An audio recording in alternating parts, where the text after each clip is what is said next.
ಮುಖ್ಯವಾಗಿ ರಾಜ್ಯದಲ್ಲಿ ಇರ್ತಕ್ಕಂಥ ಲಾ ಅಂಡ್ ಆರ್ಡರ್ ಸಮಸ್ಯೆ ಇರ್ಬೋದು, KPSC ನಡೀತಿರ್ತಕ್ಕಂಥ ಅಕ್ರಮಗಳಿರ್ಬೋದು, ಅದೇ ರೀತಿಯಲ್ಲಿ ಫೈನಾನ್ಸ್, ಮೈಕ್ರೋ ಫೈನಾನ್ಸ್ ಇವತ್ತು ಏನೋ ಸುಗ್ರೀವಾಜ್ಞೆ ತಂದಿದ್ದೇವೆ ಅಂದರು, ಆದರೂ ಸಹ ಇವತ್ತು ರಾಜ್ಯದ ಹಲವಾರು ಭಾಗದಲ್ಲಿ ಮೈಕ್ರೋ ಫೈನಾನ್ಸ್ ಸಾಲ ತಗೊಂಡಂಥವ್ರು ಆತ್ಮಹತ್ಯೆಗೆ ಶರಣಾಗ್ತಾ ಇರ್ತಕ್ಕಂಥದ್ದು ಮುಂದುವರೆದಿದೆ.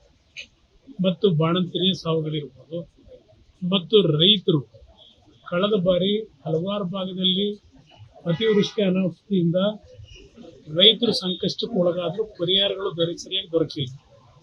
ಮತ್ತು ಮುಂದಿನ ದಿನಗಳಲ್ಲಿ ಕುಡಿಯುವ ನೀರಿನ ಸಮಸ್ಯೆಗಳಿರ್ಬೋದು, ಅದೇ ರೀತಿಯಲ್ಲಿ ಬೆಂಗಳೂರಿನ ಅಭಿವೃದ್ಧಿ ಕುಂಠಿತ ಆಗಿರ್ತಕ್ಕಂಥದ್ದು, ಈಗ ಹಲವಾರು ವಿಷಯಗಳು, ಮೆಟ್ರೋ ದರ ಏರಿಕೆ ಮಾಡಿರ್ತಕ್ಕಂಥದ್ದು ಇರ್ಬೋದು, ಹೀಗೆ ಹಲವಾರು ವಿಷಯಗಳ ಬಗ್ಗೆ ಚರ್ಚೆ ಮಾಡಬೇಕು ಅಂತ ನಿರ್ಧಾರ. ಲೇಟೆಸ್ಟ್ ಹಾಗೂ ಇಂಟ್ರೆಸ್ಟಿಂಗ್ ಸುದ್ದಿಗಳಿಗಾಗಿ ಬಾಸ್ ಟಿವಿ ಕನ್ನಡ ಚಾನೆಲ್ನ ಸಬ್ಸ್ಕ್ರೈಬ್ ಮಾಡಿ. ಹಾಗೆಯೇ ಬೆಲ್ ಐಕಾನ್ ಪ್ರೆಸ್ ಮಾಡಿ.